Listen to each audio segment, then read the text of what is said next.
Alrighty, so welcome back to Brolosophy, philosophy through the eyes of an idiot. Alrighty, so this is man therapy.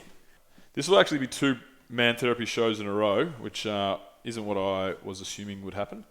But I was having a bit of a shit time, as I said in the man therapy episode last time, the first one we had. I was having a rough trot.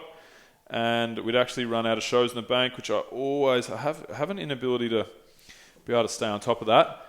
But I've recorded a couple of great shows over the last couple of days, and I got a lot of good guests lined up next week. So from now on and ongoing, we should be back on with a good regular schedule of epic shows.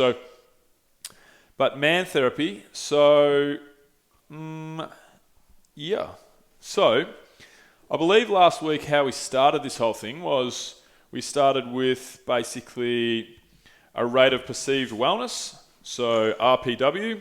So a lot of you guys, listeners, would have heard of rate of perceived exertion. Some of you wouldn't have, but rate of perceived exertion is how hard do you think this is out of 10. So if you're doing a back squat or a sprinting, a 400 meter sprint or a yoga pose or whatever it is, out of 10, rate of perceived exertion. At 10 is absolutely upper limit. You could not do even the slightest bit more difficult. Then, down to a 1 is this is the easiest thing I've ever done. So, rate of perceived exertion, and I, on the man therapy shows, will be talking about my rate of perceived wellness. So, that's basically how we're going to do this. So, and what I'm going to do is consistently talk about over the last kind of 3 months how I've been going as an overall, and how I've been going over the last 2 weeks or 3 weeks or whenever it is since the last man therapy show. So I'm really happy to announce and happy to say actually that I'm feeling really great at the moment. So it's so strange how these things happen, and because obviously 2.5 weeks ago when the last show was, I think it was about 15 days ago, I was just going through a period where I was pretty down, like super just disillusioned and over it, and just having a shit time overall. So the fact that that's not the case anymore is absolutely fantastic. So I would say that now, at the moment, the last 2 weeks, I've literally been, there was a day, what was it? I think it was the day after the last man therapy episode is when I started to feel better, and I'll explain why. But yeah, so since then, the last couple of weeks, I would literally have been probably an 8 or a 9 out of rate of perceived wellness. So feeling really great, and feeling really great isn't anything for me that's like out of the ordinary. I'm not feeling absolutely on top of the world. I'm just feeling normal, and for me, normal is feeling really great. Like when I'm feeling good, my day-to-day is just, it's awesome, people that I interact with, everything's with smiles and laughter and a bit of banter and whatever. It's ace. And I love meeting new people.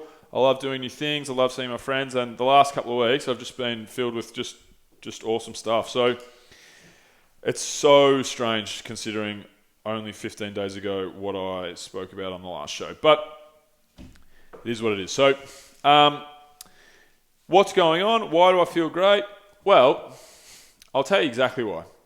So, on the Thursday 2 weeks ago was when I recorded the last man therapy show. I was doing really poorly. And on the Friday, I had a full 10-hour intensive work-related catch-up with Drew and Mads, my partners at Athena.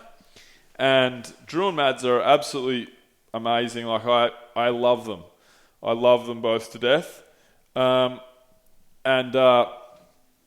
But we don't see each other very much, so everything's done remotely through Athena with work. We have 12 people full-time, and Drew and Mads sit next to each other because they're husband and wife. Vicky and Ed are boyfriend and girlfriend over in Peru, and everyone else, no one sits next to each other. So it's all remote. So I don't get to see my partners very much, but we had this big intensive thing going on the Friday.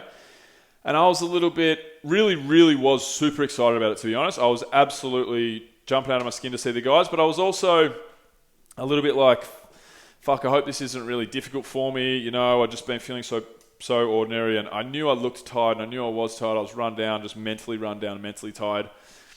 But on the day, so we started off with some brand why and vision. That was the first breakout. First thing we did was we looked in the rearview mirror. So, all right, cool. What did the last year, what did the last few months produce for us?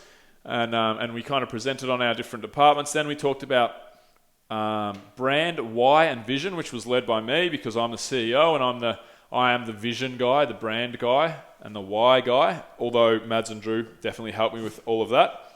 And then I think we might have done a financial situation, which Mads spearheaded because she's our CFO, Chief Financial Officer. And then we had a break.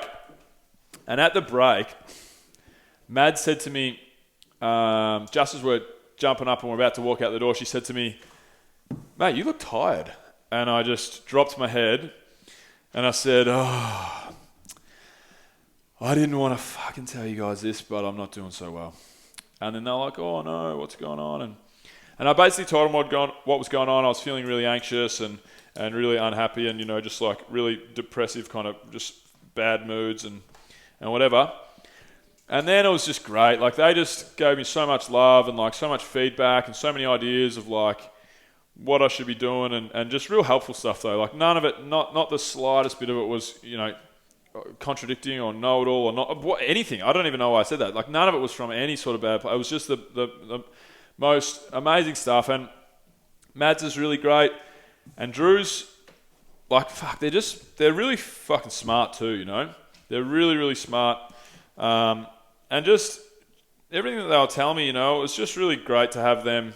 You know, it just made me feel like they're fully on my side, and that was great. So we actually had a fantastic business day, like brainstorming where we're going with Athena, you know, what can we implement now, what's going on with the brand and the vision and you know, sales and marketing, how do we make the product better, blah, blah, blah, blah.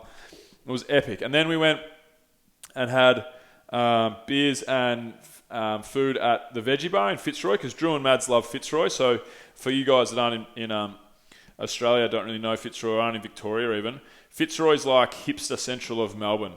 I live in Port Melbourne, which is like a bit of a fence-sitter area, which is kind of not the north and not the south. If you think of Game of Thrones, so if you're a Game of Thrones fan, it's exactly the way that Westeros is represented, is basically the same as Melbourne. So you have like the Riverlands and the Trident, like in the middle, which we'll say that's the Yarra River. And then north, we have like the old parts of the city, the grungy parts of the city. Everything's kind of beat up and worn around the edges and less fuss and whatever. And like down-to-earth-ish people, hipsters and like musicians, and just like it's raw. Whereas you go south of the Yarra, south of the Trident, and it's like King's Landing and Highgarden and, you know, fucking The Reach and Casterly Rock and whatever. So just everything's, you know, pretty and you know, a little bit of pretentiousness, and things are shiny and fancy, and, you know, people think they're cool and whatever. Anyway, Drew and Mads love Fitzroy. So we're up at the Veggie Bar, and we just had a sick evening. We probably had like, you know, 3 or 4 or 5 drinks each, and then I went home. And that was that. From then, Sunday I went to the UFC with some mates, had a lot of beers that day. Not super pissed, but like a lot of beers. Ate heaps of good food in the evening or whatever. Then in the week, caught up with my mate Truzzy. Went on a date with this chick Loz. We went rock climbing, indoor bouldering. Basically what happened that got me from a 4. So my rate of perceived wellness 2 weeks ago, 15 days ago, was a 4. That's, Jesus. Like, that's low. I was shit. I was feeling shit. But what happened was, I just was seeing my friends, you know. I'm motivated so much by like having a laugh with my mates. And I was just filled with like, I just actually started doing stuff and seeing my friends. And it was just so amazing. So went for a surf with my mate Tim Stacey, went rock climbing with my mate Truzzy, hung out with my brother. Like, I've had so many great social interactions in the last 2 weeks. And it just pulled me out of this funk. And the other thing that I've been doing is I've been sleeping lots. So in a good way, haven't been like miserable and staying in bed and, you know, closing the curtains and acting like a hermit. What I mean is I've been getting 8 hours sleep, 8 hours and 15. So sleep is so inordinately important to us that, you know, we take it for granted. So what I do is now, you know, you can never really tell when you're going to actually fall asleep, but you want to get 8 hours sleep. I now pretty much, unless I've fucked my timings, I have to get 8 hours sleep. And what I do in that scenario is I'll give myself like 8 hours and 5 minutes, 8 hours and 10, 8 hours and 15 minutes maybe from like when I set my alarm. Sorry, when I go to sleep, when I close my eyes to when my alarm is set. So that gives me like 5, 10, 15 minutes to kind of fall asleep, and then I have 8 hours. But it's okay. It doesn't matter if I don't get the full 8 hours and whatever, but it's just about giving yourself that 8 hours of sleep opportunity, because sleep is so unfathomably important. Apart from like, you know, on top of like, not even on top of, above meditation and exercise, I think sleep is one of the number one things for me, if not number one. So been getting lots of sleep. And the other thing I've been doing, which has been, I think, a big part to play in me feeling really good again, is I've been practicing new skills and honing old skills. So I've been training, not as much the last couple of weeks, weightlifting wise, but still enough to not feel bad about it. But what I have been doing is I bought a new surfboard a week or so ago. Had something else on my mind then. I just wanted to see how long we've been recording for. So I bought a new surfboard about 6 months ago, not a week ago. And I actually surfed it for the first time last Sunday with my mate Tim Stacey. So went down to the surf coast, about an hour out of Melbourne, hour and a half, and surfed at a place called Ocean Grove, and didn't really get many waves, but oh man, it was a nice day, and I just felt good to be out in the water and just telling stories and having deep chats. And we were having these deep philosophical chats out in the back of the waves. All these, you know, like old kind of surfer dudes are just kind of like, oh, who are these fucking blow-ins from the city just that won't shut up? But it was really great. So I went for a surf, and I've also been indoor rock climbing 4 times in the last 2 weeks. So I went on a date and did this bouldering, so rock climbing without ropes indoors, big crash mats everywhere and so forth. So much fun.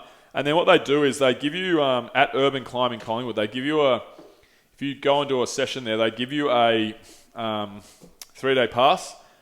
No, they give you a week-long pass. And if you go 3 times in that week, you get a second week-long pass. Free pass. So, yeah, I was like, I'm doing it. Why not? Because I'm working in Collingwood. This is getting recorded from Collingwood, so it's literally 5 minutes up the road, and it's the best joint. And that's been super fun, you know. One of the best things you can do for yourself to, like, you know, fire yourself up and so forth is try new things, learn new skills. So that's been really awesome. And yeah, overall, you know, I've been going really good. A couple of things that have kind of stunted my mood a little bit was seeing the Joker. Jesus Christ. Oh my God. That movie, I would say, is a masterpiece. I've seen lots of reviews that are one way or the other, you know, like, oh, it's really poor, shit performance, no storyline. And then I've heard, you know, glowing raps, and I err on the side of masterpiece for sure. It was, Joaquin Phoenix was fantastic in the role, and it was a hard hitting. It was hard to watch. Yeah. So I think I was talking to Drew about this. He came up with this theory. He said I'm very much like Mads, who I'm very empathetic and I'm highly emotional. And not highly emotional when I'm talking about my own emotions, but I'm highly emotional and highly emotionally reactive to other people's emotions. So if I see someone who's having a shit time, like I'll see someone walking down the street and I'll see what they're going through without knowing what they're going through. I'll see someone and I'm like, oh fuck, that person's having a shit time. You know, whether it's like a look on their face and they're a bit down or a bit anxious or like lacking confidence. I see that. I fucking see it, you know, I really do. And some people don't have that ability, and, you know, it's not a good or a bad thing. It's just a thing to be cognizant of, because I watched the Joker and fuck, I was having the greatest day. And then I actually have this guy staying with me who's going through a divorce, and he told me that he's also got Parkinson's disease, and he's going to in a short time he's going to lose his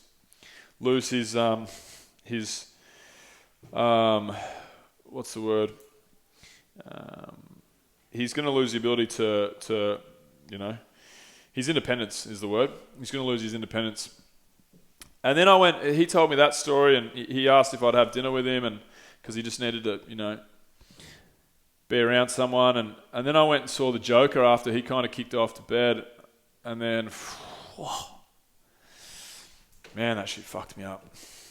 But I'm not going to talk about that because I want to keep it positive. But yeah, I mean, that was a tough day, and I do know that I'm very empathetic is one of my good character traits, but I'm also very emotionally cognizant of other people, and I take on a lot of people's feelings and so forth around me. So that's cool. Overall, I couldn't be going much better. A couple of things that I'm like, yeah, but overall, yeah, I'm probably an 8 or a 9 out of 10. Yesterday and the day before and the day before that, I was probably a 9. Today, I'm probably an 8. I fucked up with a guest just before, Ash Williams. I had a great conversation with him, and I, for some reason, I have to record off my phone at the moment in the studio. I forgot to put it on airplane mode, and it only recorded the first 25 minutes. Oh my god! Oh.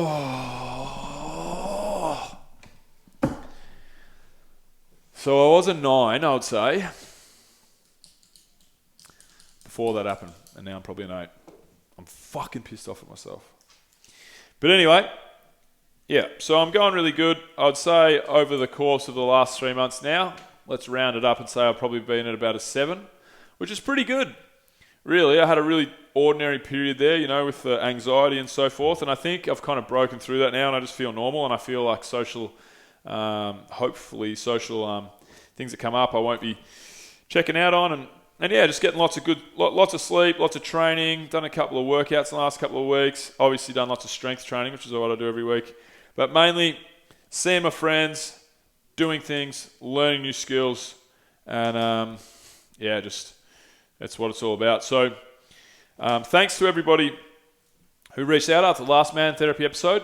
I had a lot of people DM me on Instagram, and a few people reach out via email. So if you want to do that, if you enjoy these shows, if you enjoy the podcast at all, if you have any questions for me at any time, you can find me at the Bill Kerr on Instagram.